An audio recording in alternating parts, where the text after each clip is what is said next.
Hey folks, how you doing? Once ago, frogs just stopped croaking. Hello from northern Israel, where it is the 5th of May, 2025. Now, can you hear them? Can you hear the frogs croaking? Or ribbiting, or whatever you say? Um, yeah, they're singing their nighttime songs. Anyway, so what's happening right now is Israel is in quite a state of conflict with everything that's going on. Got something like 60,000 reservists have been called up to Gaza to basically eliminate what's left of the bad guys there. And they think somehow that they'll be able to do that with a big push. And they want to essentially, well, the government has said that it basically wants to take over Gaza, which seems like, look, a lot of things in the world, when war happens, and over time plans change, and that is not a surprise. As I said, literally on October 7th, if you remember, I told you guys this is not going to end the way people think. Yeah.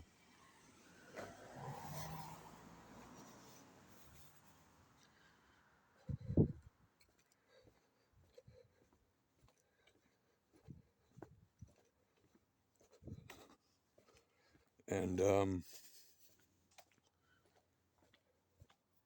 it's not going to end the way people thought it would on October 7th, that's for sure.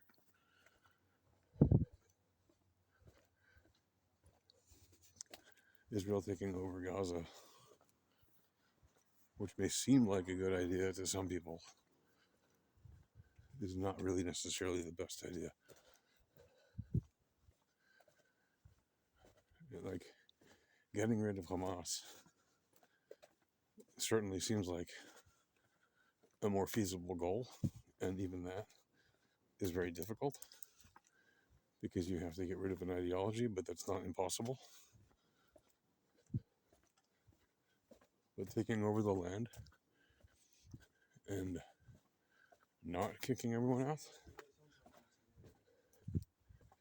and trying to do basically just a physical presence and control of the land and keeping soldiers there permanently, that basically means Israel's going to be in a state of permanent war in Gaza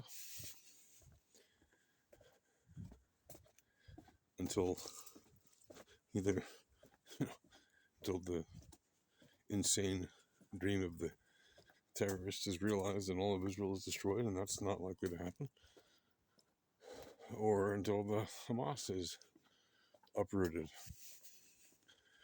And the longer that Israel is pitched in there,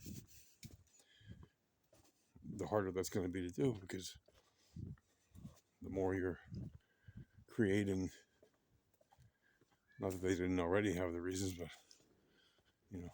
not that they didn't already hate Israel, they do, right? You're creating a harder presence, if you will, to some degree. Now, that doesn't mean that Israel cannot achieve the goals and destroy Hamas and kick it out. It certainly can, if it is actually going to do that. And in theory, it could also forcibly remove everybody that lives in Gaza at the moment to leave, even the ones who don't want to leave. I don't think that they should, but they certainly could. Israel has the potential to do that, right? Wouldn't be the best idea in my opinion, but certainly is possible.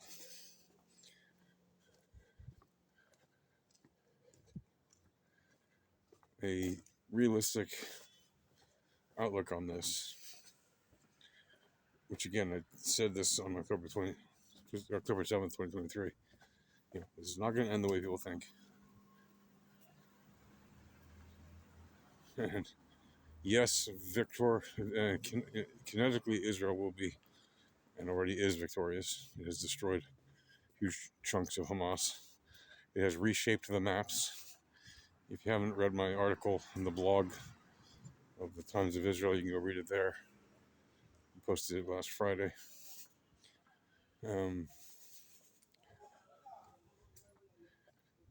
But yeah, I will continue this in a moment. Hold on.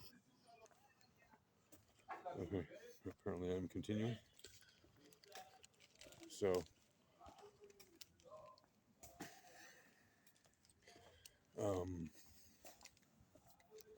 what is a reasonable thing that Israel might actually do if it doesn't actually kick out every single person living in Gaza, and it doesn't want to have soldiers stationed there permanently? Well, basically, kind of what it's doing now, but without the political aim of staying there permanently. Right? Got to get rid of the Hamas, and you got to bring the hostages home. But if you station soldiers in Gaza permanently, it's just, a big disaster. Now, that said, I seriously still think that the vast majority of people in Gaza, given the amount of destruction that has gone on, the vast majority of them would probably move if you gave them the right order, the right offer. You tell them, look, you can move to any of these countries that are willing to take you. We'll set you up with a house and a nice sized little bank account, and you'll have money, you can live comfortably, send your kids to school there, you won't have any problems. And start your new life and do your thing and have a peaceful life. I think the vast overwhelming majority of people, not just in Gaza, in many places actually, but especially in a place like Gaza, would take it. Why? Because, and I wouldn't view that as a defeat from their point of view, right? I would view that, if anything, as we lost the war, but we didn't lose our dignity. We had a fair, peaceful offering that we could accept, and we took it. Now, whether or not there's a whole different argument. Should Israel even make such an offer? Right? Is it actually worth it? Do they deserve such an offer after what they did? There's a lot of strong reason to say no, right? Like, why should we pay 1 million Palestinians $1 million each on average to leave? Why not give 1 million Israelis who aren't millionaires? Why don't you give them $1 million each, and then see who shows up if you call for a fight in the army, to go and kick the enemy's butts? Why don't you do that instead? Why give the money to the enemy when they could just use that money to attack us again, even if they live all decentralized in different places around the world? Right now they're all cooped up in Gaza. I mean, I hate to say it's like shooting ducks in a barrel, but it is like shooting ducks in a barrel if you're the IDF fighting against people in Gaza. Sure, they've got rockets, they've got guns, they've got IEDs, they've got drones, they got a whole bunch of things that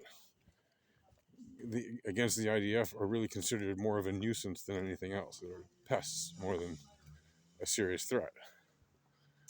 But they're still somewhat of a threat. And that's why they need to be dealt with. And so the easiest way to deal with them is, on the one hand, yeah, if you decentralize them, great, now they're out of the area. So that area, in theory, will be less prone to those kind of attacks. However, once you decentralize them, then you spread them all around the world. And then you cause that to be something that will affect many places, right? Those communities, which will form. Even if you just send 1,000 here, 1,000 there, 10,000 here, 10,000 there, create a Palestinian diaspora, guess what happens? You get a lot of strong communities forming. There already are strong communities that they formed over the decades since they started calling themselves Palestinian, right? Which is really only since the 1970s, but still, in those 50 years, 55 years, right? Because again, it wasn't like the day that Yasser Arafat joined the PLO or the Fatah or the PNA or whatever, and then suddenly every Palestinian was calling themselves Palestinian. No, it took almost 10 years for him to convince the average Palestinian to adopt that phrase or that word Palestinian. And until the early 1970s, you could find lots of leading Palestinians, like Arabs, who now would be called Palestinians. Back then, they refused the term Palestinian. They said it's an invention to attack Israel. And before that, they said it was a Zionist plot in 1948 when they refused to accept the term of the separation, right, of the division of the land, the partition plan in 1947, 1948. The Arabs said that the very name Palestine, which was invented as an insult to the Jews, right, the very name Palestine was in fact a Zionist plot, is what they were saying. They refused to identify it. They said, we are Arabs, we're not Palestinians. And we refuse to accept any division of our land, any partition of our land with the Jews. We refuse to have Jews on our land. They denied completely the fact that Israel, the Jews have had ties to this land continuously for 3,000 years, right? They simply refuse to accept it. It doesn't matter if they, it doesn't matter if you've presented them with facts. They just denied it. To them, they didn't care about facts. They just ran on hatred. So Israel is facing an enemy that for well over 1,000 years, since the time of Muhammad, basically, right, since the 7th century, has been living in a psychotic fantasy, right? And to this day, it still does. So that's why it's a very difficult situation, and it's one that seems interminable, but it's not interminable. If you want to know how I can prove to you it's not interminable, look at Israel. In Israel, there are 2 million Israeli Arabs. 2 million, of which the vast majority of them are Muslims. And a small percentage of them, 5-10%, are Christian. 2 million Israeli Arabs. And another couple 100,000 Druze. Right? And by the way, who's protecting the Druze in Syria right now? Israel. Nobody else. Not one country. Nobody. Just Israel. Right? That's the only friend that the Druze have right now in southern Syria. And it's evidence that Israel can get along with non-Jewish states, apart from the fact that we obviously have peace with many, with a handful of Muslim countries, Jordan, Egypt. Yeah, they have peace treaties anyway. I wouldn't necessarily call them very warm peace, but it's peace. Even with the UAE, right? Technically with Morocco also, right? So Is there hope? Yeah, there's hope. There's hope eternally. Are we likely to see it in the coming days?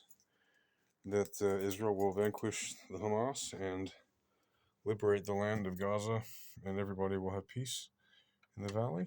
I would say it will be in the coming days, but it certainly is more likely than people think. And as difficult as it is, fighting a war to win it is a better option than dragging out a war forever just for the sake of political goals, which are unrealistic. Anyway, that's going to do it for now, folks. Take care. Shalom.